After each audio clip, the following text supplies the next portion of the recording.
जय श्री कृष्ण दोस्तों, हर हर महादेव। मैं पूनम पांडे आप सभी लोगों का शक्तिकुंज चैनल पे बहुत बहुत स्वागत करती हूँ। देखिए, शक्ति साधना तो हम किसी भी समय कर सकते हैं, लेकिन शक्ति साधना के लिए सबसे उपयुक्त जो समय माना जाता है वो नवरात्रि का समय माना जाता है। क्योंकि नवरात्रि का जो समय इतना ज़्यादा प्रबल और इतना ज़्यादा ऊर्जावान होता है कि इस समय जो हम शक्ति की साधना करते हैं उससे हमें एक नवीन ऊर्जा की प्राप्ति होती है। तो एक साल में हम सभी जो है 4 नवरात्रियाँ मनाते हैं। जो 2 नवरात्रियाँ हैं, चैत नवरात्रि और शारदीय नवरात्रि, ये तो एक उत्सव के तरीके से मनाया जाता है। लेकिन इसके अतिरिक्त जो हमारी 2 अन्य नवरात्रियाँ होती हैं, जिसे हम गुप्त नवरात्रि कहते हैं, यह आषाढ़ गुप्त नवरात्रि होती है और माघ की गुप्त नवरात्रि होती है। क्योंकि एक जो है आषाढ़ महीने मनाई जाती है और दूसरी जो है माघ महीने मनाई जाती है। तो महीने के नाम पे ही इसकी जो है आषाढ़ गुप्त नवरात्रि और माघ गुप्त नवरात्रि के नाम से इसे हम लोग जानते हैं। तो देखिए, जो गुप्त नवरात्रि होती है इसमें जो साधनाएं की जाती हैं वो गुप्त तरीके से की जाती हैं। तो जो भक्त जो साधना कर रहा है उसे पता होता है, या फिर उसका जो कोई अन्य खास व्यक्ति होता है उसे पता होता है कि ये व्यक्ति कौन सी साधना कर रहा है। अन्य किसी को पता नहीं होता है कि इसमें क्या साधना किया जा रहा है। इसका ये नियम ही है। देखिए, जो चारों हमारी नवरात्रियाँ हैं ये 3-3 महीने के अंतराल पे आती हैं। तो हर 3 महीने में प्रकृति में एक परिवर्तन होता है, और जिस समय प्रकृति में परिवर्तन होता है उसमें प्रकृति में एक बहुत ही ज़्यादा सकारात्मक, बहुत ही ज़्यादा प्रबल जो ऊर्जा रहती है। तो इसी ऊर्जा को ग्रहण करने के लिए नवरात्रि हर 3 महीने पे मनाई जाती है।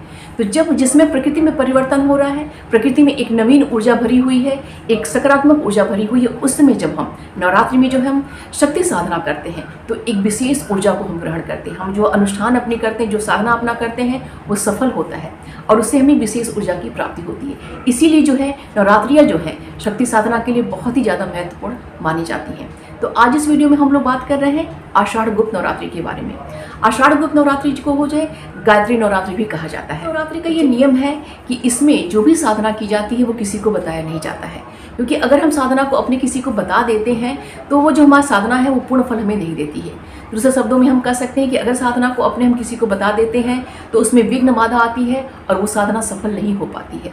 इसीलिए गुप्त नवरात्रि में जो भी साधना की जाती है वो गुप्त तरीके से की जाती है, किसी को बताया नहीं जाता है, ताकि कोई भी विघ्न बाधा ना आए, हमारी वो जो साधना है वो सफल हो जाए। गुप्त नवरात्रि का समय इतना ज़्यादा प्रभावशाली, इतना ज़्यादा ऊर्जावान होता है कि इसमें हम जो भी साधना करते हैं वो अवश्य ही सफल होती है। इसीलिए गुप्त नवरात्रि बहुत ही ज़्यादा महत्वपूर्ण मानी जाती है। और गुप्त नवरात्रि में देखिए, माँ दुर्गा की जो 9 स्वरूप हैं उनकी तो पूजा आराधना की ही जाती है। साथ ही साथ माँ दुर्गा से उत्पन्न जो 10 महाविद्याएँ हैं उनकी विशेष आराधना की जाती है। क्योंकि जो 10 महाविद्याएँ हैं इतनी ज़्यादा शक्तिशाली, इतनी ज़्यादा प्रचंड हैं कि अपने किसी भी समस्या के निराकरण के लिए अगर हम 10 महाविद्याओं में से किसी एक महाविद्या का अगर हम साधना करते हैं तो अपनी मनोकामना को हम पूर्ण कर सकते हैं और अपनी समस्या से हम निराकरण पा सकते हैं। देखिए, गृहस्थ जीवन में प्रत्येक व्यक्ति जो है किसी न किसी प्रकार के कष्ट से गुजर रहा है, कोई ना कोई समस्या उसके संग रहती है। और बहुत सारी समस्याएं तो ऐसी होती हैं कि व्यक्ति किसी से कह ही नहीं सकता है।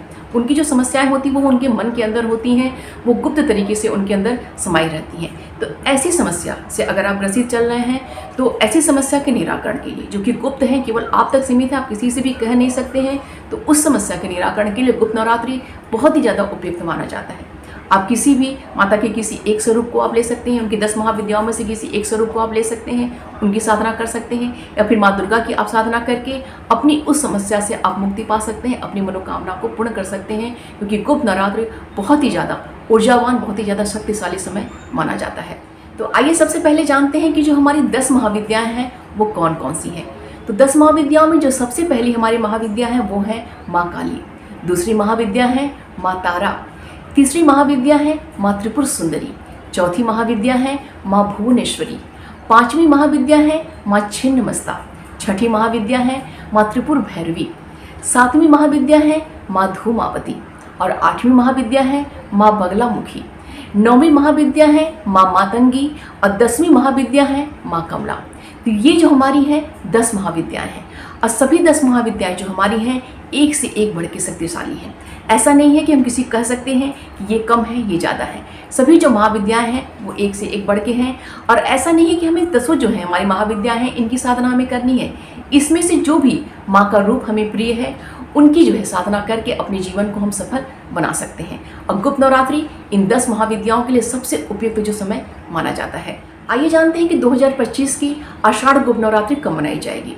तो आषाढ़ गुप्त नवरात्रि जो होती है वो आषाढ़ महीने के शुक्ल पक्ष की प्रतिपदा तिथि से प्रारंभ होती है।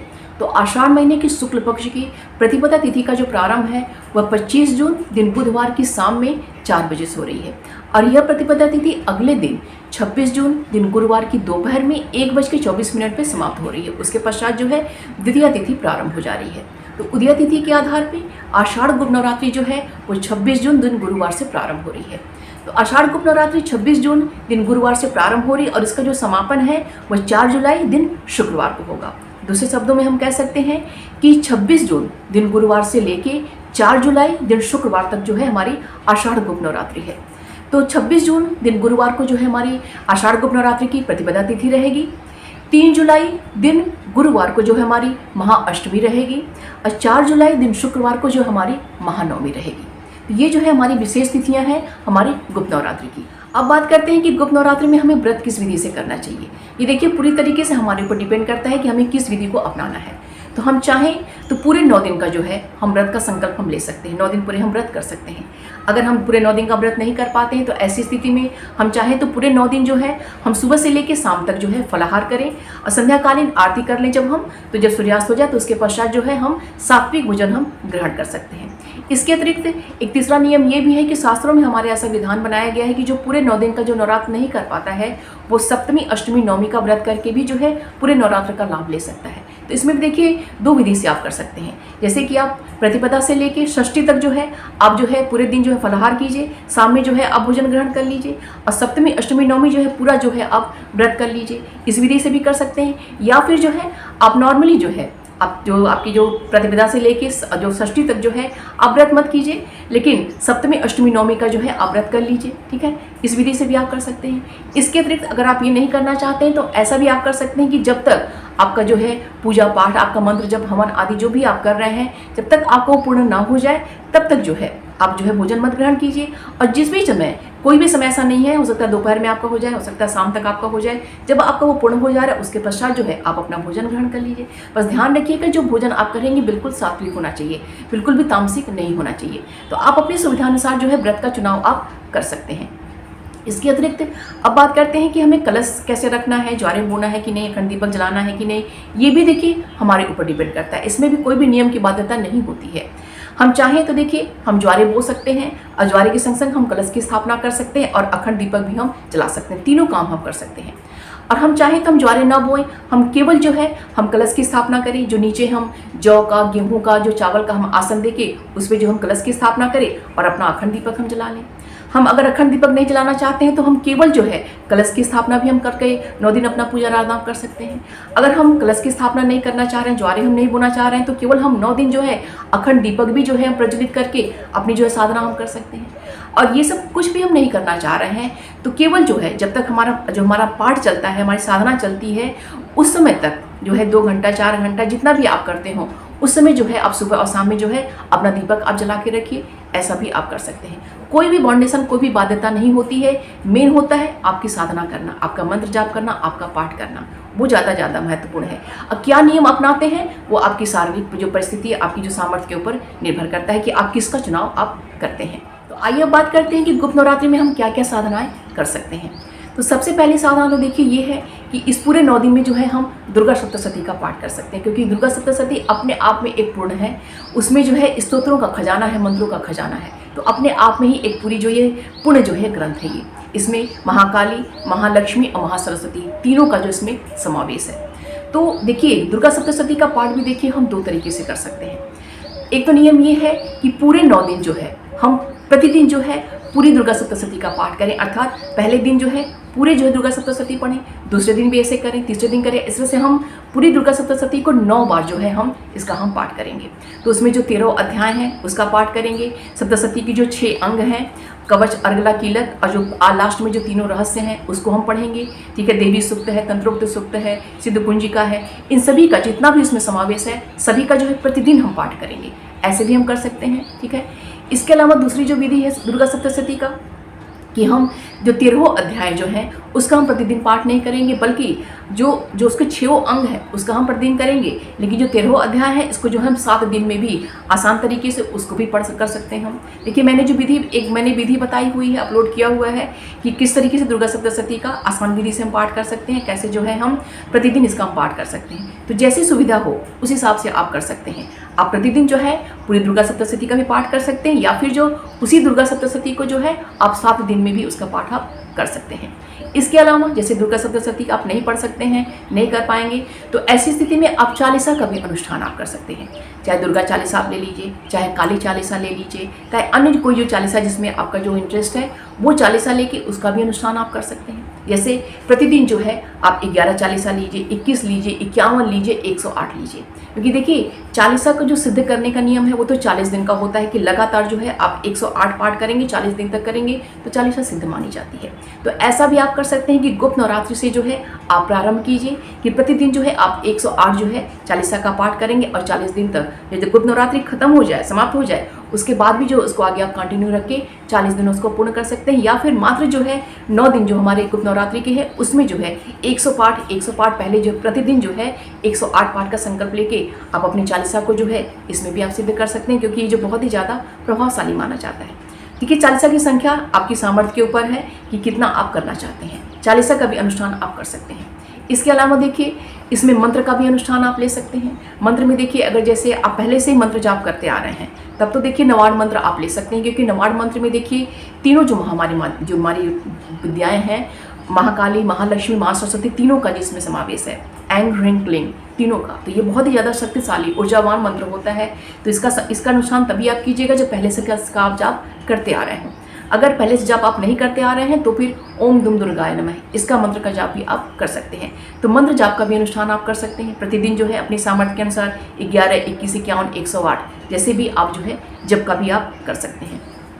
इसके अतिरिक्त जो है अगर आप पूरी दुर्गा सप्तशती नहीं कर पा रहे तो इसमें बहुत ही अच्छे अच्छे स्तोत्र हैं, उसका अनुष्ठान भी आप कर सकते हैं। जैसे अर्गला स्तोत्र है, आपका कवच है, आपका सिद्ध कुंजिका है, दुर्गा 32 नामावली है, माता दुर्गा के 108 नाम है।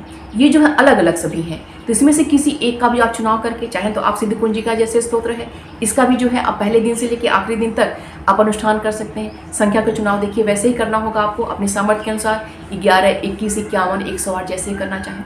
ऐसे दुर्गा 32 नामावली भी बहुत ही ज़्यादा महत्वपूर्ण मानी जाती है, बहुत ही ज़्यादा शक्तिशाली होती है, क्योंकि माँ दुर्गा ने स्वयं ही कहा है कि जो भी इन जो 32 नामों का पाठ करता है वो किसी भी परिस्थिति में रहे वो उस परिस्थिति से निकल जाता है। ठीक है, बहुत ही ज़्यादा प्रभावशाली है। तो इस दुर्गा 32 नामावली का, क्योंकि देखिए मैं समय से पहले इसीलिए वीडियो बना रही हूँ कि अगर आप सोच लीजिए कि क्या अनुष्ठान आपको करना है तो आप अभी आपके पास समय है तो उसको आप अभी से ही पढ़ना शुरू कर दीजिए। जब अभी से आप पढ़ेंगे तो आपको वो लगभग याद हो जाएगा। तो जिस समय आप अनुष्ठान करने बैठेंगे तो उसमें बहुत ही स्मूथली जो है जब ज़्यादा से ज़्यादा संख्या में जो है आप उसका अनुष्ठान आप कर सकते हैं। तो दुर्गा 32 नामावली भी बहुत ही ज़्यादा महत्वपूर्ण है। अगर जैसे आपको ये याद हो जाए तो आप दुर्गा नाम जो 32 नामावली है प्रतिदिन जो है अब इसका 108 जो है इसका पाठ आप कर सकते हैं। बहुत ही आसानी से जो है 45 से 50 मिनट में आराम से ये हो जाता है। ठीक है, तो ये भी बहुत ही अच्छा होता है।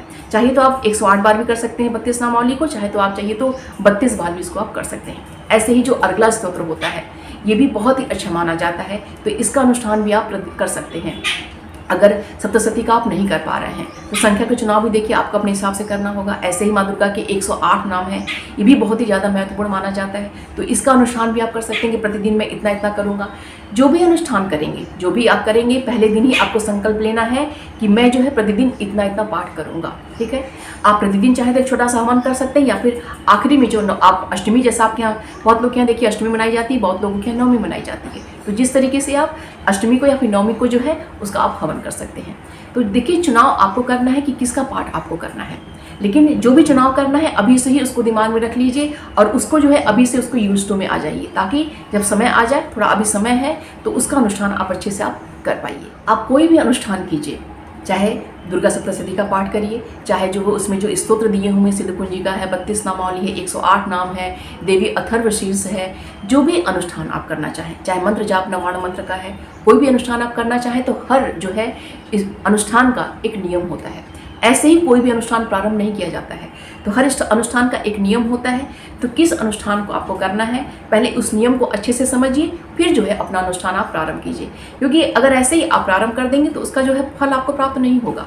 और जब नियम को समझ के, विधि को समझ के आप जो है उसका अनुष्ठान करेंगे तो आपको जो है पूर्ण फल उसका प्राप्त होगा। जैसे सिद्ध कुंजिका ही अगर आप करेंगे तो उसका भी करने का एक नियम है। नवाण मंत्र का अगर आप जाप करते हैं तो उसका भी एक विधि है कि इस हिसाब से जो है नवाण मंत्र का जाप किया जाता है। अगर 32 नामावली का करते हैं या फिर देवी अथर्वशीर्ष का पाठ करते हैं तो उसकी भी एक विधि है कि इस हिसाब से जो है ये नियम इसका है, इस तरीके से इसका अनुष्ठान किया जाता है। अगर ऐसे ही आपका 108 नाम है, ऐसे ही अगला स्तोत्र है, जो कवच है, जो भी देखिए आप करना चाहते हैं उसकी एक विधि होती है। तो आप क्या करना चाहते हैं अगर आप कमेंट बॉक्स में आप मुझे बताएंगे तो मैं उसकी विधि क्या है ये भी मैं आपको बता दूंगी। आप उस विधि को समझ के फिर उस अनुष्ठान को आप कीजिएगा तो ज़्यादा आपको अच्छा परिणाम उसका प्राप्त होगा। अब बिना विधि को जाने, बिना नियम को समझे अगर आप अनुष्ठान करते हैं तो फिर आपका वो सफल भी नहीं होता है और आपको जो परिणाम आपको प्राप्त होना चाहिए वो प्राप्त नहीं होता है। और कोई भी अनुष्ठान करने से पहले ये हमेशा ध्यान रखिएगा कि हमारा कोई भी अनुष्ठान, कोई भी साधना, हमारा कोई भी पूजा तभी सफल होती है जब हमारा कर्म अच्छा होता है। अगर हम कर्म अपने अच्छे करेंगे तो हमारा अनुष्ठान जो होता है वो स्वतः जो है धीरे धीरे वो सफल होने लगता है। इसके अतिरिक्त जो है पशु पक्षियों की सेवा करना, प्रकृति से हमें जुड़ा रहना है, उनकी सेवा करने से भी जो है हम जो है अपनी पूजा पाठ में सफल होते हैं, हमारा जो अनुष्ठान होता है वो सफल होता है। गौ सेवा हमें प्रतिदिन करनी चाहिए, गौ ग्रास हमें प्रतिदिन निकालना चाहिए। गौ के लिए जो रोटी है, गुड़ है, जो भी अन्य जो कुछ भी है आप देना चाहते हैं वो प्रतिदिन हमें गौ की सेवा करनी चाहिए। इससे हमारे अनेकों प्रकार की जो नवग्रह की जो हमारे दोष होते हैं वो शांत होते हैं, पितृदोष जो होता है वो शांत होता है। ऐसे जो हमारे जो अन्य पशु पक्षी हैं उनकी भी हमें सेवा करनी चाहिए, जितना हमसे कर सकते हैं उतनी करनी चाहिए। हम प्रकृति से जुड़े रहेंगे क्योंकि देखिए सारी ऊर्जा हम प्रकृति से ही लेते हैं। तो अगर हम प्रकृति से जुड़े रहेंगे तो हमारी साधनाएं, हमारा अनुष्ठान जो होता है स्वतः जो है धीरे धीरे वो सफल होने लगती हैं। और प्रकृति से जो हमें एक नवीन ऊर्जा स्वतः ही प्राप्त होती रहती है। तो कोई भी अनुष्ठान, कोई भी साधना करिए, प्रकृति से जुड़िए, पशुओं की, पक्षियों की जो है उसकी मदद, उसकी मतलब सेवा करिए। और जो इंसानों की, जो मनुष्य हैं उनकी जो है मदद करिए, जितनी आपकी सामर्थ्य है उनका भी हमें मदद करना चाहिए। क्योंकि हमारे कर्म जो अच्छे रहेंगे तो सब कुछ जो हमारा अच्छा होता है। तो उम्मीद करती हूँ कि ये वीडियो आप सभी के लिए बहुत ही हेल्पफुल होगा। वीडियो पसंद आएगा तो प्लीज़ लाइक कीजिएगा, शेयर कीजिएगा। चैनल पर अगर नए हैं तो प्लीज़ चैनल को सब्सक्राइब अवश्य कर लीजिएगा। मिलते हैं अगली वीडियो में। अपना और अपनों का ख्याल रखिएगा। जय श्री कृष्ण, हर हर महादेव।